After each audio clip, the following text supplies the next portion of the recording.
दिल्ली के कुलभूषण अरविंद केजरीवाल और महाराजा संजय सिंह और महामूर्ख मनीष सिसोदिया, जिनको कि पता ही नहीं होता वो बोल क्या रहे हैं, दो शब्द लगातार बोलने की क्षमता नहीं रखते हैं और उप मुख्यमंत्री हैं और उनको बनाया हमने है और ये तीनों आपको शमशान घाट तक पहुंचाने की पूरी व्यवस्था कर चुके हैं।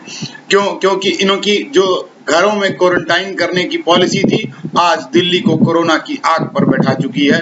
और मनीष सिसोदिया का स्टेटमेंट कि 5.5 लाख लोग कोरोना पेशेंट होंगे 31 जुलाई तक, वो किस बेसिस पर और किस स्टैटिस्टिक्स पर आया है? वो इसी स्टैटिस्टिक्स पर आया है कि अगर इतने लोग क्वारंटाइन घर में होंगे तो वो घर के इतने मेंबरों को भी कोरोना पेशेंट बनाएंगे। जबकि 30,000 बेड की व्यवस्था थी तो 30,000 बेड में से 10,000 बेड भी ऑक्युपाइड नहीं है और ये कह रहे थे कि सारी व्यवस्था हो चुकी है। और प्राइवेट हॉस्पिटल अपनी मर्जी से पैसा वसूल रहे हैं और 18,000 19,000 रुपए ये ले रहे हैं, केवल मास्कों के रिकवर कर रहे हैं।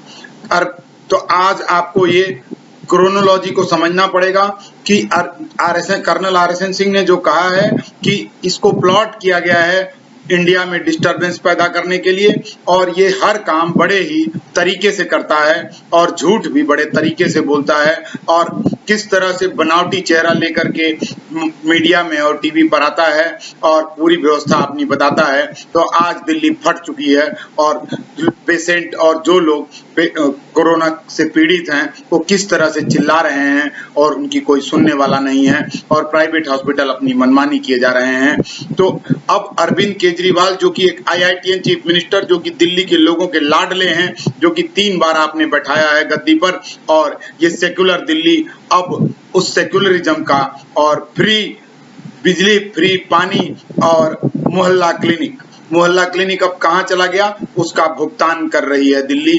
और अब आपको अगर अब भी नहीं समझ में आया और 5 साल तक अगर आपने इनको चलने दिया तो आप समझ लीजिए कि क्या होने वाला है। और ये दिल्ली जो है कि सेंटर है और इस दिल्ली से पूरा आर्थिक जगत पूरे भारत से जुड़ा हुआ है। नेता नगरी दिल्ली से जुड़ी हुई है और आना जाना दिल्ली से ही है। अगर दिल्ली नहीं उभर पाएगी तो पूरा देश नहीं उभर पाएगा। दिल्ली से हर जगह कोरोना पेशेंट जाते रहेंगे। और दूसरी तरफ अब आपको ये मानना पड़ेगा कि ये केवल एंड केवल मुसलमानों के मुख्यमंत्री हैं और मुसलमानों को पैसा देना, मुसलमानों के मौलानाओं को पैसा देना और जमात के लोगों का ठीक ढंग से इलाज करना और उनसे किसी से भी 3 लाख 2 लाख 1 लाख रिकवर नहीं किया गया है। जबकि चाहे आपने केजरीवाल को वोट दिया था, चाहे आपने भाजपा को वोट दिया था, उससे कोई फर्क नहीं पड़ता। आपको 3 लाख का बिल देना है और आपको हॉस्पिटल में एडमिट होने के लिए मिनिस्टर तक का सोर्स लगाना पड़ेगा, तब जाके आपका टेस्ट होगा। अगर आप कोरोना पेशेंट हैं और आपने बता दिया कि मेरे को कोरोना के लक्षण हैं तो उसके बावजूद भी आपका टेस्ट 3 से 4 दिन तक नहीं होगा दिल्ली में। ये दिल्ली की वास्तविक स्थिति है और सारे मीडिया चैनल चिल्ला चिल्ला के ये बता रहे हैं, लेकिन ये नहीं बता रहे कि इन्हीं केजरीवाल को प्रतिस्थापित करने के लिए किस तरह से इन्होंने मूवमेंट चलाया था और किस तरह से मोहल्ला क्लिनिक, जो कि एक फर्जी क्लिनिक था, और आज वो मोहल्ला क्लिनिक एकदम से गायब है। मोहल्ला क्लिनिक में कोई पेशेंट ठीक नहीं हो रहा है और मोहल्ला क्लिनिक का कहीं कोई खबर नहीं आ रही है।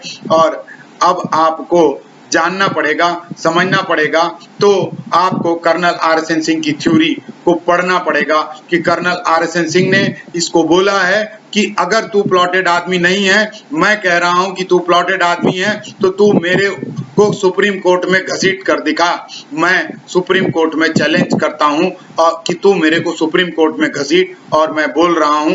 और उन्होंने बाकायदे अपनी थ्योरी डाली है गूगल पर और आप उसको सर्च करिए और पढ़िए। और इस केजरीवाल को पूरी तरह से एक्सपोज करने का काम सबको करना पड़ेगा। मैं ये नहीं कह रहा कि मैं जले पे नमक छिड़क रहा हूं, लेकिन सही बात को सही समय पर करना भी जरूरी होता है, क्योंकि हमें भूलने की आदत है। हम 3 साल बाद फिर भूल जाएंगे और फिर से किसी फ्री बिजली, फ्री पानी और फ्री मोहल्ला क्लिनिक पर हम इसको फिर से प्रतिस्थापित कर देंगे। आप कह रहे थे कि और ये कह देगा कि सारी गलतियां केंद्र सरकार की हैं, केंद्र सरकार ने कोई सुविधा नहीं दी। इस 4 साल तक चिल्लाता रहा कि इसको कोई काम नहीं किया और 1 साल में आपने इसको फिर से गद्दी पर बिठा दिया। और किस तरह से ये मौलानाओं से मिल करके ये दिल्ली को डिस्टर्ब करने की कोशिश कर रहा है, इसको आपको समझना पड़ेगा। और संजय सिंह, मनीष सिसोदिया और केजरीवाल पर आपको नजर रखनी पड़ेगी। और जो पद्म विभूषण हैं उनको बाहर बिठा रखा है, उनको पार्टी से निकाल दिया है। उनको पद्म विभूषण देने के लिए कभी रिकमेंडेशन नहीं दिया है, लेकिन ये क्लासमेट जो हैं, तीनों के तीनों अपने क्लासमेट हैं और तीनों चारों एक तरह से एक संगठित रूप से इस देश को तोड़ने में लगे हुए हैं। और आपका तो अब घर भी टूट रहा है। किसी के मम्मी जा रही हैं, किसी के पापा जा रहे हैं, किसी का 5 साल का बच्चा कोरोना पेशेंट हो गया है। और क्यों? क्योंकि पापा कोरोना लेकर के आए थे और उनको घर में ही क्वारंटाइन कर दिया गया और पूरी फैमिली कोरोना पीड़ित हो गई है। तो ये इसकी घर में क्वारंटाइन करने की जो पॉलिसी थी वो ही जिम्मेदार है। अब आपको समझना पड़ेगा और चिल्लाना पड़ेगा। जय हिंद, जय भारत।